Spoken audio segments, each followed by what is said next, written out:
Hot Springs Village Inside Out is a closer look at the greatness of Hot Springs Village, Arkansas and the surrounding areas. People, places, experiences. Hot Springs Village is one of the most beautiful places on earth. Join me, Randy Cantrell, and my co-host Dennis Simpson as we engage in weekly conversations to explore Hot Springs Village Inside Out. Today's show is brought to you by Central Arkansas's favorite radio station, KVRE. Find them on the dial at 92.9 FM. Stream them live at kvre.com.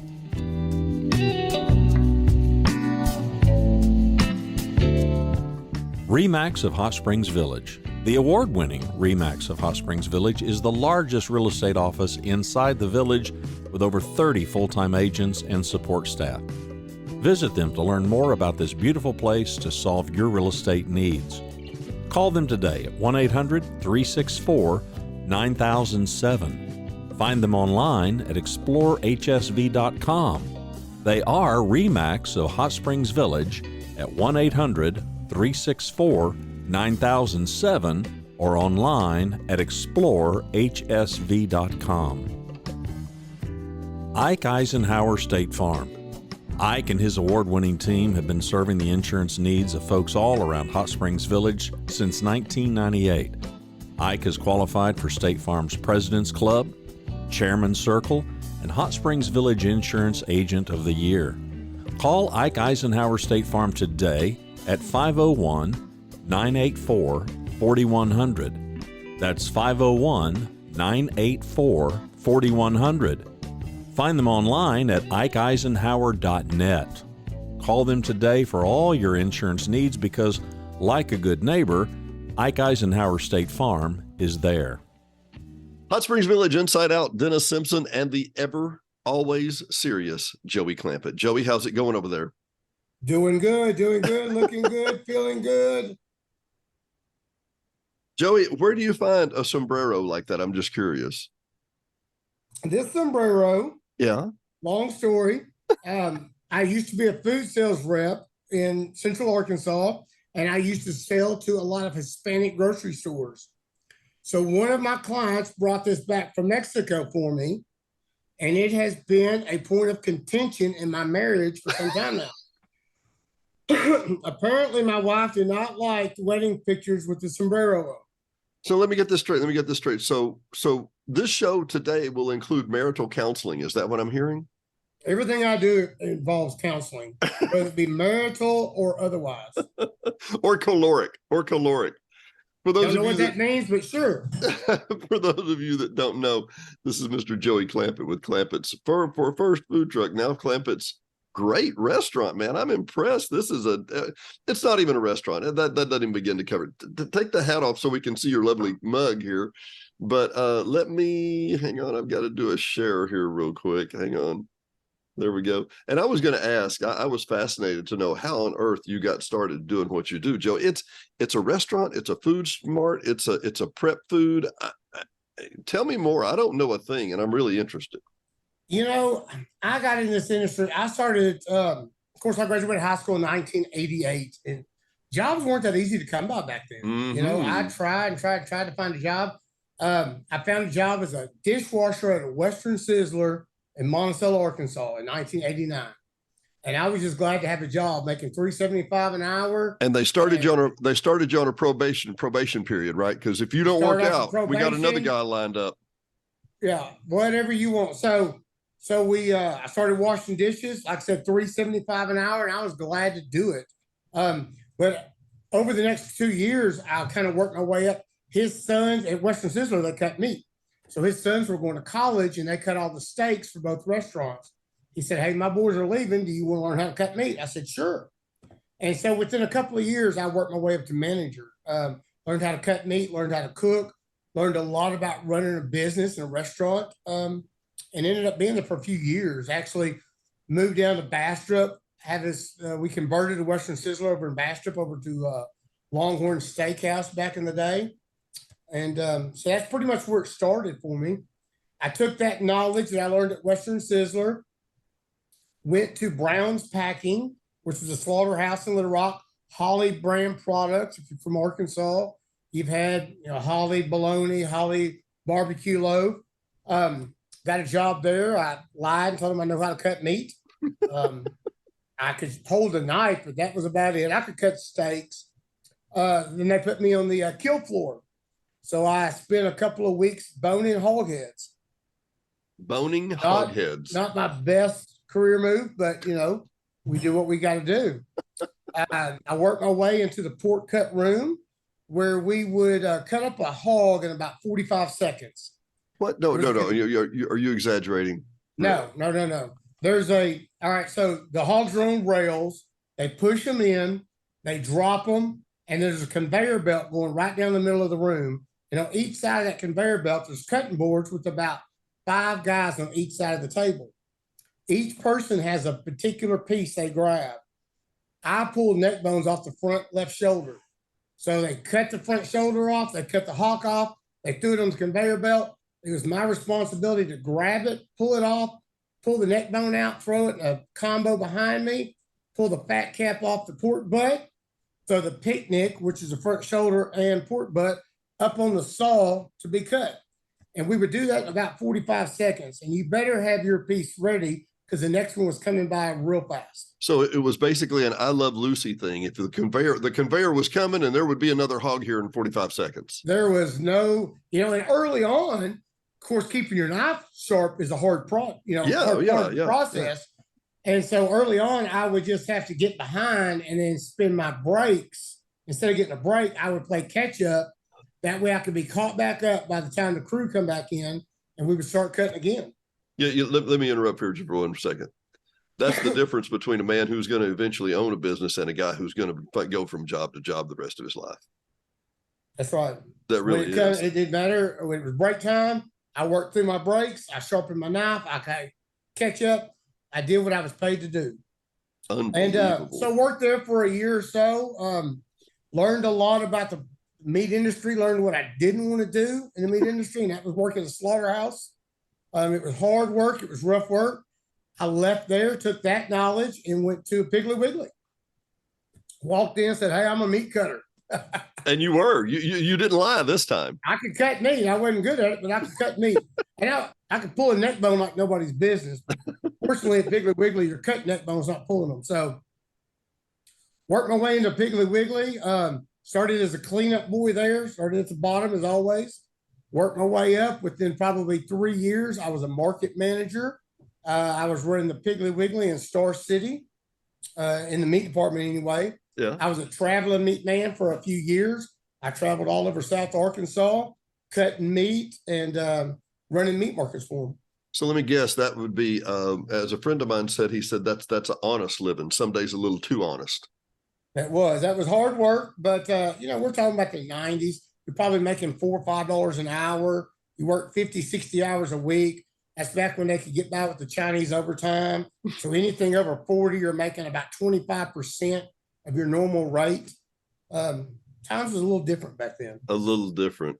I remember some very, very hard working in those days too. I guess for me, number one, I never knew any of this story, and that's absolutely fascinating. Number two, this place you've got here, Joey, is impressive, and I'm not padding it or whatever. This is impressive. You walk in, there's a huge cabinet on the right-hand side. You've got a whole display case with frozen foods or refrigerated foods ready to take home. You got a dining place there to have your wonderful barbecue sandwich. You make great barbecue, and then walk to the back, and it's like a fine deli. It's really impressive. It really is. Well, thank you. It's been an ongoing process. I'll tell you a little bit about how Clampit's come about. Of course, I stayed in the meat industry for a lot of time. I left for a little while and was actually a substance abuse counselor for 3 years. Try to give back a little bit. And, it was hard as a counselor to make it. I got back in the meat industry probably 15 years ago when I moved to Hot Springs. I become market manager pretty quick for Harvest Foods. And then left there when affiliated went bankrupt, went to work as a meat merchandiser for Summerwood, which owns Big Red convenience stores and Family Market. Yeah. And so for them, I was the overseer of all 3 meat departments in their grocery stores. I helped develop weekly specials and ads. And I did that for probably 4 or 5 years. So when did you give up being a vegan? Because it doesn't look like it's worked out for you. Right after Mama pulled that bottle away. You said to yourself, time, you could feed Bainis to an 18-month-old with no problem.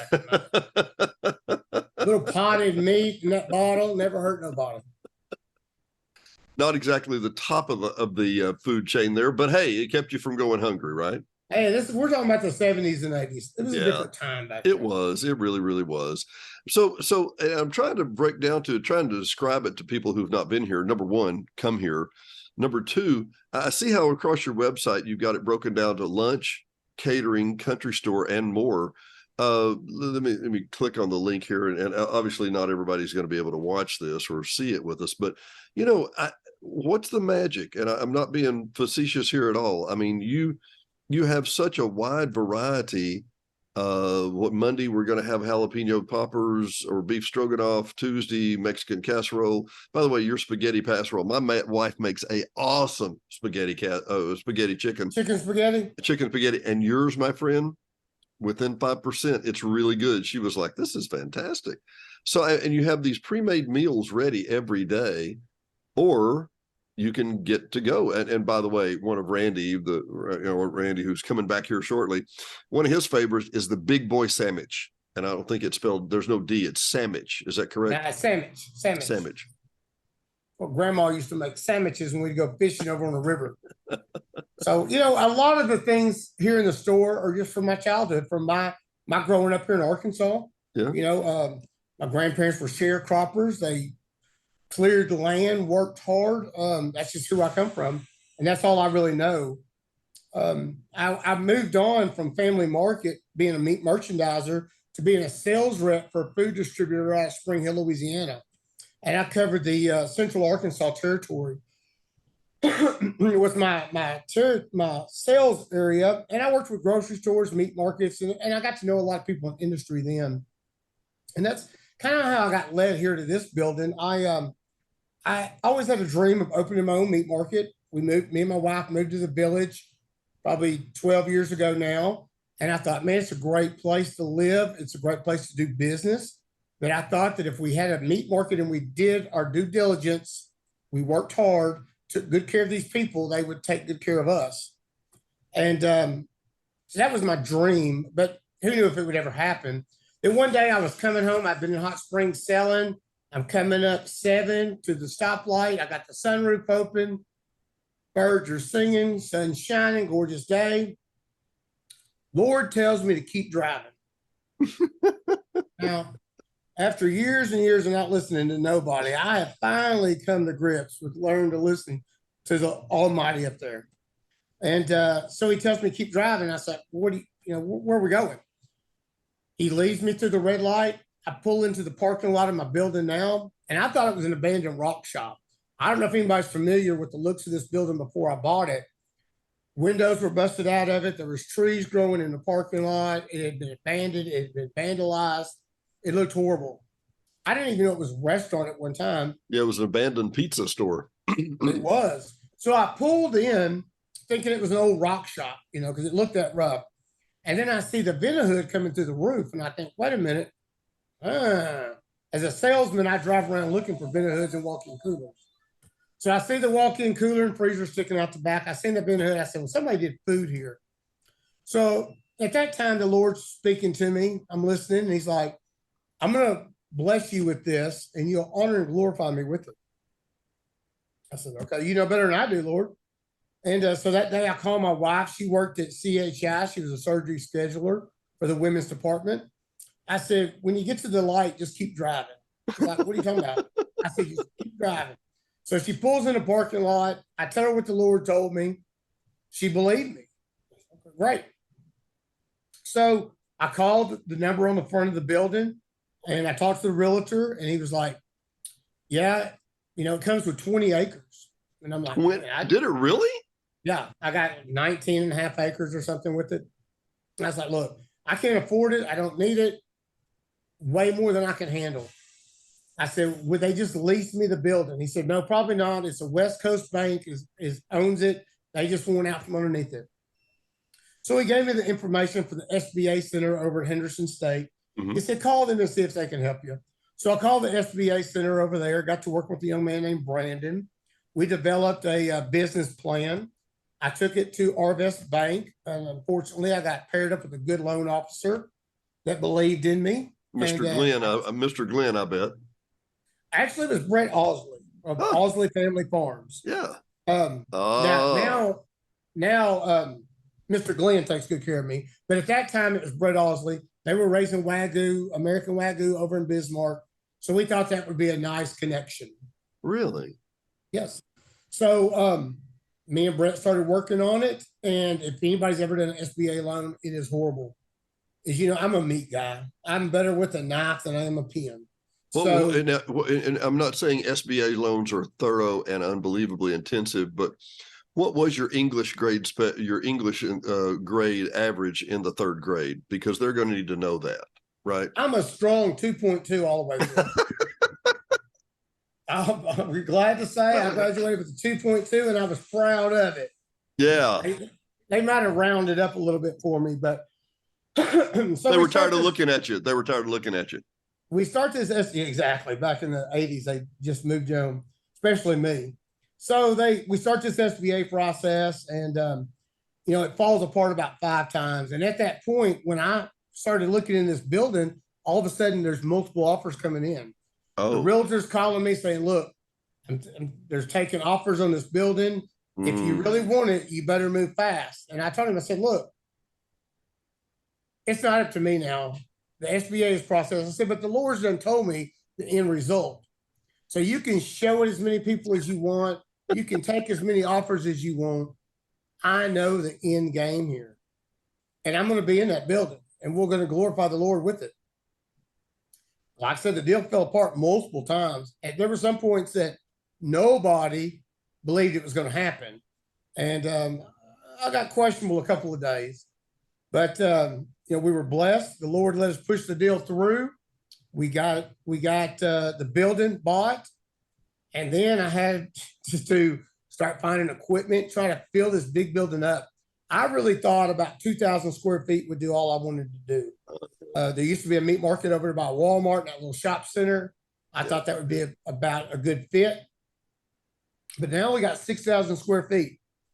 What do? So we start trying to put it together.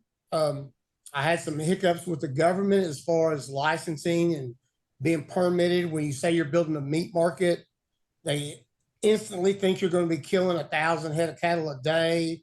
They had a fit. So it took us a while to convince the state of what we were trying to achieve here.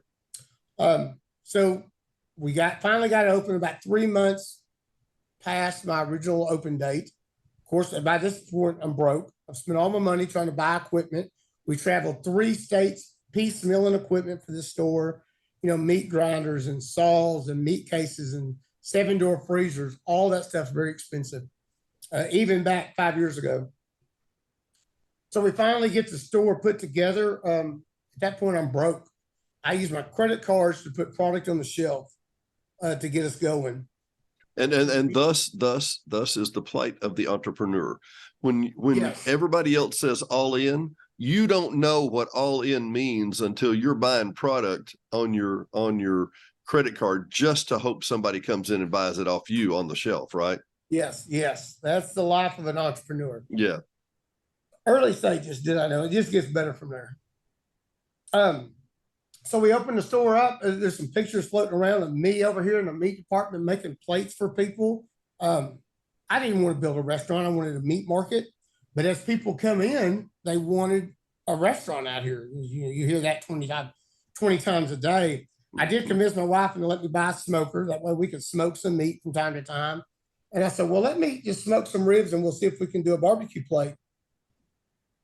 So at that time, we probably had about 30% of the product that we have in the store right now. I started making plates. We opened the door, and I was going to do a soft opening. We weren't going to announce it to anybody. There was 5 employees. We had no idea what we were doing. There was 5 of us. So we opened the door one day, and people just started coming on in. And I said, how did y'all even know we were out here? And I had put a press release together that my real estate agent turned over to the local newspaper. The Sentinel Record had run my press release that day. So people from Hot Springs were driving out here to see the store. It's not what it is today. It was still nice looking, but it's, like I said, nothing what it is today. So people were lined up to shop with us, and I was just amazed. So a couple of days go by, people keep coming in. I said, you know, where y'all from? I'm talking to them. They're like, oh, we're from Little Rock. Apparently the Democrat Gazette had picked up the press release and they had run it as well. It's amazing how the Lord works when we can't even work ourselves. So at that time, we just started growing. You know, COVID come, we added on to both ends of the building. We went from seating 50 to a little over 100 now. We enclosed the banquet room on one end of the building. We built a walk-in cooler that's got 15-foot ceilings. It's probably 400 square foot walk-in cooler freezer. I could drive my truck in it. It's so big. But that's kind of where we're at and how we got here. Well, let me give you my evaluation, okay? Do you mind? Certainly. I'm a guy who, my joke was I had the third largest IT company in the state. I had 17 employees and 18 headaches every morning.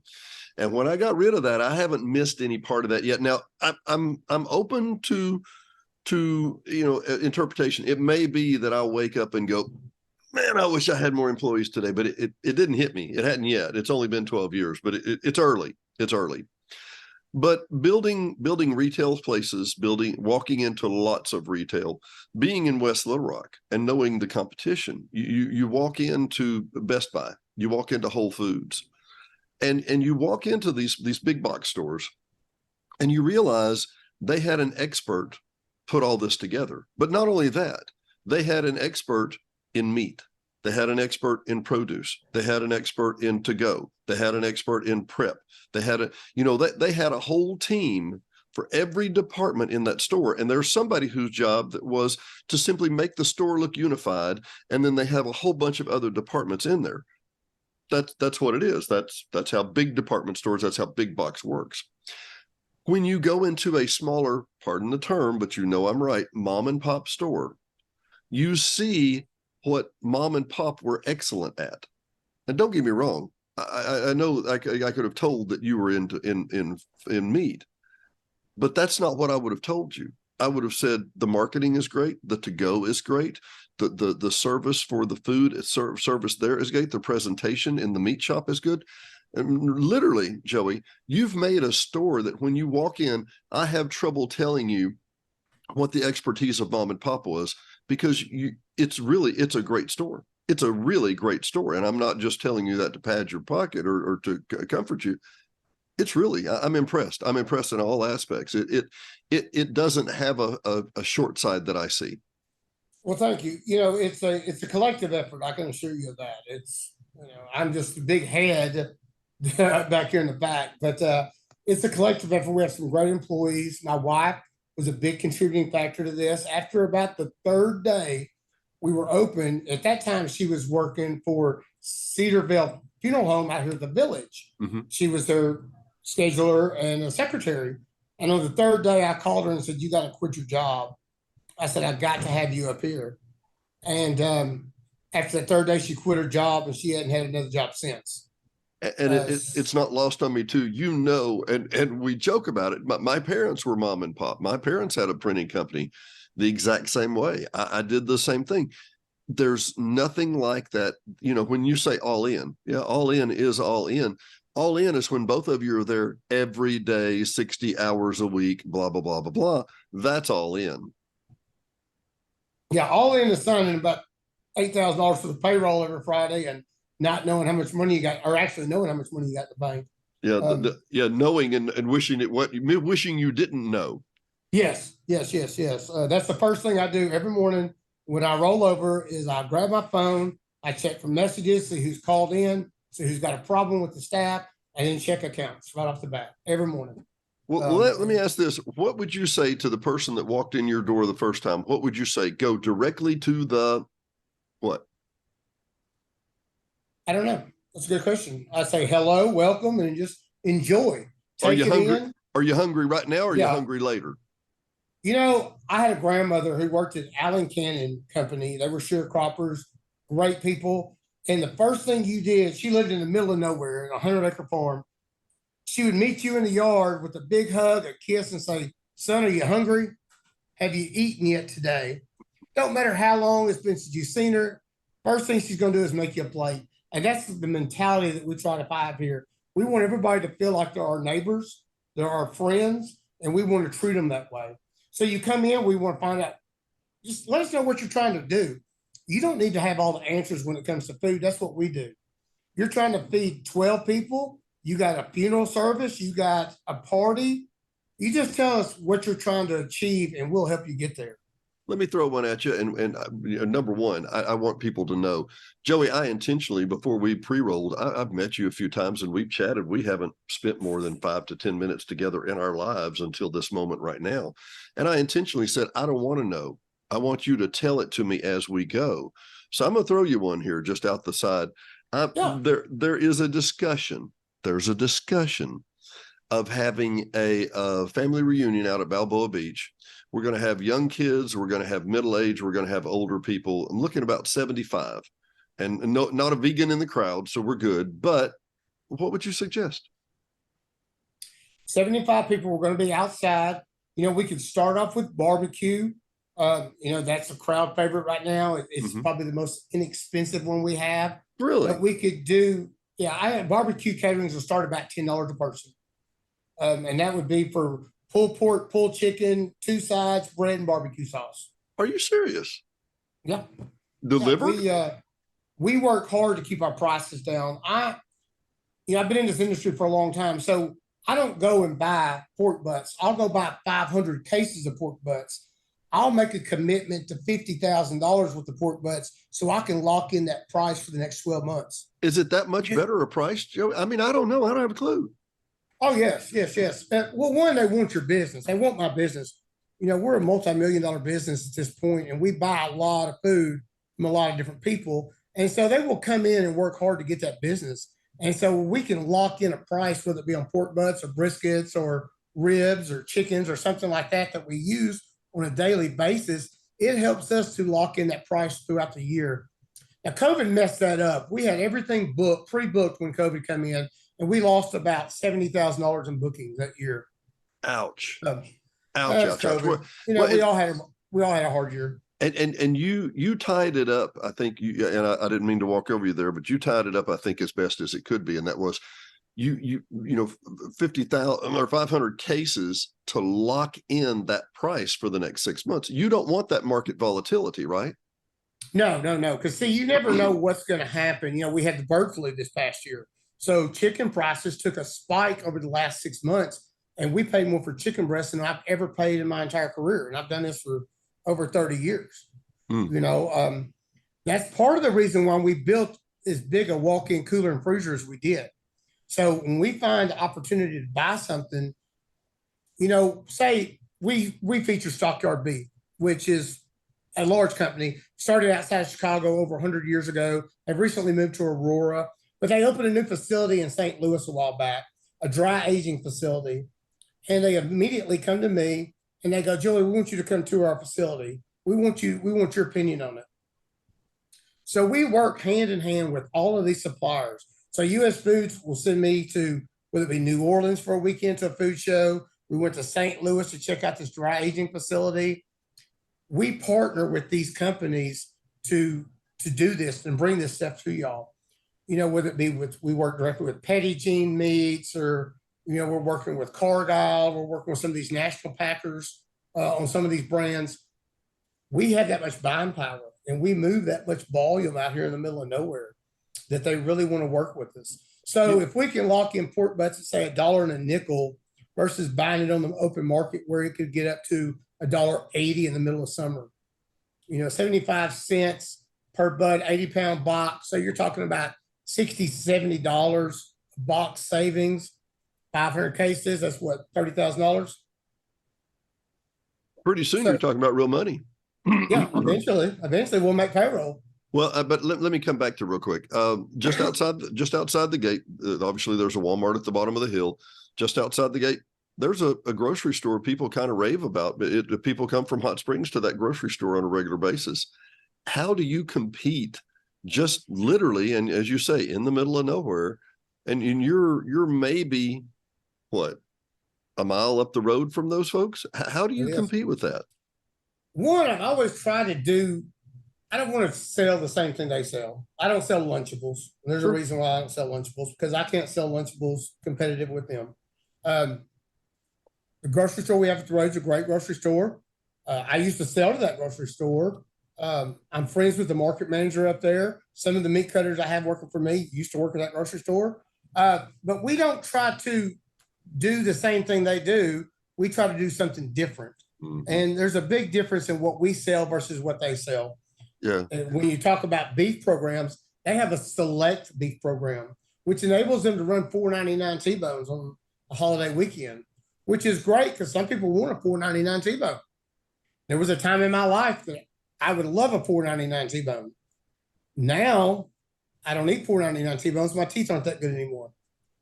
So what we sell is the upper two-thirds choice or prime. Actually, the short loins and strips we bring in now are prime. They're going to have beautiful marbling. They're going to be aged. So we're selling a similar product, but not comparable product, if that makes any sense. No, that makes complete and total sense. And for this show, we're going to have to wrap it up in a minute. And man, I appreciate you being on with you so much. But I tell you what, I'd love to hear the story, and as best I've heard it before. Not today, but I'd love to hear the story of barbecue, because brisket, not exactly the prime cut. That's not what we started with, but that's what most people want for barbecue. And I think that'd be a great story for sometime in the future. Would you come back and visit with us?